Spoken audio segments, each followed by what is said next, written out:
जय श्रीमन नारायण। स्वागत है दोस्तों आप सभी का आपके चैनल जी जायसवाल यूट्यूब स्टोरी में। इस वीडियो में आप सुनेंगे किम पुरुष और भारतवर्ष का वर्णन। श्री सुखदेव जी कहते हैं, राजन, किम पुरुष वर्ष में श्री लक्ष्मण जी के बड़े भाई आदि पुरुष सीता हृदया भी राम भगवान राम श्री राम के चरणों की सन्निधि के रसिक परम भागवत श्री हनुमान जी अन्य किन्नरों के सहित अविचल भक्ति भाव से उनकी उपासना करते हैं।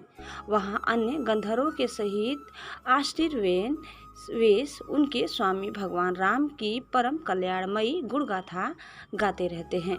श्री हनुमान जी उसे सुनते हैं और स्वयं भी इस मंत्र का जाप करते हुए इस प्रकार उनकी स्तुति करते हैं। हम ओमकार स्वरूप पवित्र कीर्ति भगवान श्री राम को नमस्कार करते हैं। आप में सत्पुरुषों के लक्षण, शील और आचरण विद्यमान है। आप बड़े ही संयत चित्त, लोक आराधना, तत्पर, साधुता की परीक्षा के लिए कसौटी के समान और अत्यंत ब्राह्मण भक्त है।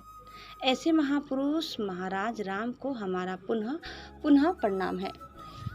भगवान, आप विशुद्ध बोध स्वरूप अद्वितीय अपने स्वरूप के प्रकाश से गुणों के कार्य रूप जग्र दाती संपूर्ण अवस्थाओं का निराश करने वाले सर्वांत आत्मा, परम शांत शुद्ध बुद्धि से ग्रहण किए जाने योग्य, नाम रूप से रहित और अहंकार शून्य है। मैं आपकी शरण में हूँ। प्रभु, आपका मनुष्य अवतार केवल राक्षसों के वध के लिए ही नहीं है। इसका मुख्य उद्देश्य तो मनुष्य को शिक्षा देना है। अन्यथा अपने स्वरूप में ही रमण करने वाले साक्षात जगत आत्मा जगदीश्वर को सीता जी के वियोग में इतना दुख कैसे हो सकता था। आप धीर पुरुषों के आत्मा और प्रियतम भगवान वसुदेव हैं। त्रिलोकी की किसी भी वस्तु में आपकी आसक्ति नहीं है। आप न तो सीता जी के लिए मोह को ही प्राप्त हो सकते हैं और न लक्ष्मण जी का त्याग ही कर सकते हैं। आपके ये व्यापार केवल लोक शिक्षा के लिए ही है। लक्ष्मण ग्रज उत्तम कुल में जन्म, सुंदरता, वाक चातुरी, बुद्धि और श्रेष्ठ योनि, इनमें से कोई भी गुण आपकी प्रसन्नता का कारण नहीं हो सकता। यह बात दिखाने के लिए ही आपने इन सब गुणों से रहित हम वनवासी बानरों से मित्रता की है। देवता, असुर, बानर अथवा मनुष्य कोई भी हो, उसे सब प्रकार से श्री राम स्वरूप आपका ही भजन करना चाहिए, क्योंकि आप नर रूप में साक्षात श्री हरि ही है और थोड़े किए को भी बहुत अधिक मानते हैं। आप ऐसे आश्रित वत्सल हैं कि जब स्वयं दिव्य धाम को सिधारे थे तब समस्त उत्तर कौशल वासियों को भी अपने साथ ही ले गए थे। भारतवर्ष में भी भगवान दयावश नर नारायण रूप धारण करके संयमशील पुरुषों पर अनुग्रह करने के लिए अव्यक्त रूप से कल्प के अंत तक तप करते रहते हैं। उनकी यह तपस्या ऐसी है कि जिससे धर्म, ज्ञान, वैराग्य, ऐश्वर्य, शांति और उपरति की उत्तरोत्तर वृद्धि होकर अंत में आत्मस्वरूप की उपलब्धि हो सकती है। हाँ, भगवान नारद जी स्वयं श्री भगवान के ही कहे हुए सांख्य और योग शास्त्र के सहित भगवान महिमा को प्रकट करने वाले 5 रात्र दर्शन का सवर्णी मुनि को उपदेश करने के लिए भारतवर्ष की वर्ण आश्रम धर्मावलंबिनी प्रजा के सहित अत्यंत भक्तिभाव से भगवान श्री नर नारायण की उपासना करते और इस मंत्र का जप तथा स्तोत्र को गाकर उनकी स्तुति करते हैं। ओमकार स्वरूप अहंकार से रहित निर्धनों के धन, शांत स्वभाव ऋषि प्रवर भगवान नर नारायण को नमस्कार है। वे परमहंसों के परम गुरु और आत्मा रामों के अधीश्वर हैं। उन्हें बार बार नमस्कार है। यह गाते हैं जो विश्व की उत्पत्ति आदि में उनके कर्ता होकर भी कर्तृत्व के अभिमान से नहीं बंधते, शरीर में रहते हुए भी उसके धर्म, भूख, प्यास आदि के वशीभूत नहीं होते तथा दृष्टा होने पर भी जिनकी दृष्टि दृश्य के गुण दोषों से दूषित नहीं होती, उन असंग एवं विशुद्ध साक्षी स्वरूप भगवान नर नारायण को नमस्कार है। योगेश्वर हिरण्यगर्भ भगवान ब्रह्मा जी ने योग साधन की सबसे बड़ी कुशलता यही बतलाई है कि मनुष्य अंतकाल में देहाभिमान को छोड़कर भक्तिपूर्वक आपके प्राकृतिक गुण रहित स्वरूप में अपना मन लगावे।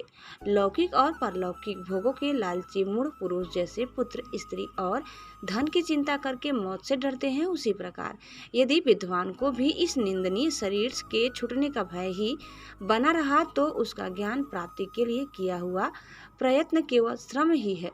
अतः अधोच्छद आप हमें अपना स्वाभाविक प्रेम रूप भक्ति योग प्रदान कीजिए, जिससे कि प्रभु इस निंदनीय शरीर में आपकी माया के कारण मंदमूल हुई दुर्भेद्य अहंता ममता को हम तुरंत काट डालें।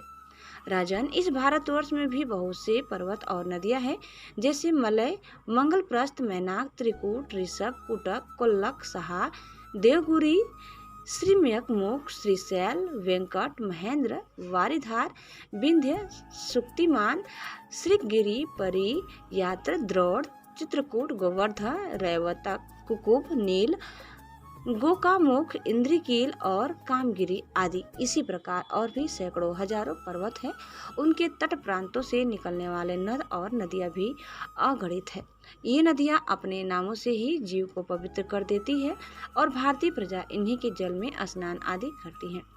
उनमें से मुख्य मुख्य नदियां ये है: चंद्रवसा, ताम्रपर्णी और टोदा, कृतमाला, वैहायसी, कावेरी, वेणी, पयस्विनी, सरकर, वार्ता, तुंगभद्रा, कृष्णा, वेन्या, भीमरथी, गोदावरी, निर्विंध्या, पयोस्नी, तापी, रेवा, सुरसा, नर्मदा, चरमरमती, सिंधु, अंध और सोन नाम के नद, महानदी, वेद स्मृति, ऋषिकुल्या, त्रिमासा, कौशिकी, मंदाकिनी, यमुना, सरस्वती, दृशद्वती, गोमती, सरवी, रोधस्वती, सप्तवती, सुषमा, शतद्रु, चंद्रभागा, मरुध्वजा, बीतस्ता, अश्विकिनी और विश्वा।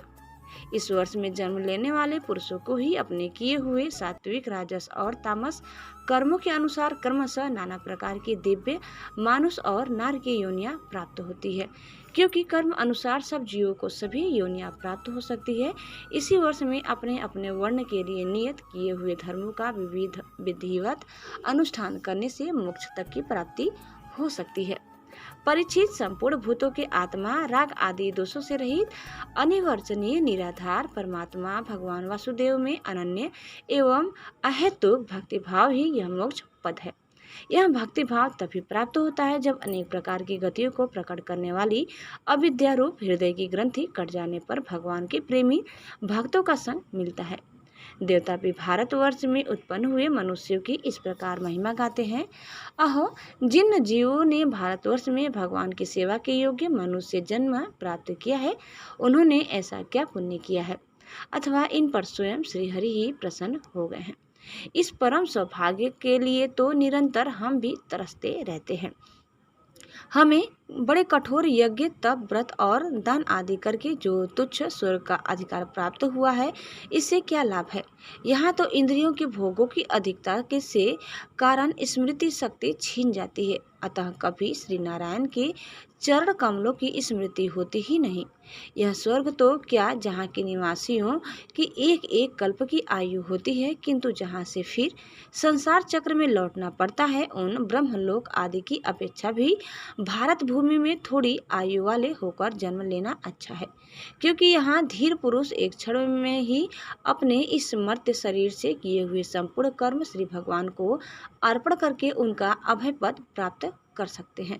जहाँ भगवत कथा की अमृतमयी सरिता नहीं बहती, जहाँ उसके उद्गम स्थान भगवत भक्त साधुजन निवास नहीं करते, और जहाँ नृत्य, गीता आदि के साथ बड़े समारोह से भगवान यज्ञ पुरुष की पूजा अर्चना नहीं की जाती, वह चाहे ब्रह्मलोक ही क्यों न हो, उसका सेवन नहीं करना चाहिए। जिन जीवों ने इस भारतवर्ष में ज्ञान, तदनुकूल कर्म तथा उस कर्म के उपयोगी द्रव्य आदि सामग्री से संपन्न मनुष्य जन्म पाया है, वे यदि आवागमन के चक्र से निकलने का प्रयत्न नहीं करते, तो व्याध की फांसी से छूटकर भी फल आदि के लोभ से उसी वृक्ष पर विहार करने वाले वनवासी पक्षियों के समान फिर बंधन में पड़ जाते हैं। अहो, इन भारतवासियों का कैसा सौभाग्य है, जब ये यज्ञ में भिन्न भिन्न देवताओं के उद्देश्य से अलग अलग भाग रखकर विधि, मंत्र और द्रव्य आदि के योग से श्रद्धापूर्वक उन्हें हवि प्रदान करते हैं। तब इस प्रकार इंद्र आदि भिन्न भिन्न नामों से पुकारे जाने पर संपूर्ण कामनाओं के पूर्ण करने वाले स्वयं पूर्ण काम से हरि ही प्रसन्न होकर उस हवि को ग्रहण करते हैं। यह ठीक है कि भगवान सकाम पुरुषों के मांगने पर उन्हें अभिष्ट पदार्थ देते हैं, किंतु यह भगवान का वास्तविक दान नहीं है, क्योंकि उन वस्तुओं को पा लेने पर भी मनुष्य के मन में पुनः कामनाएं होती ही रहती है।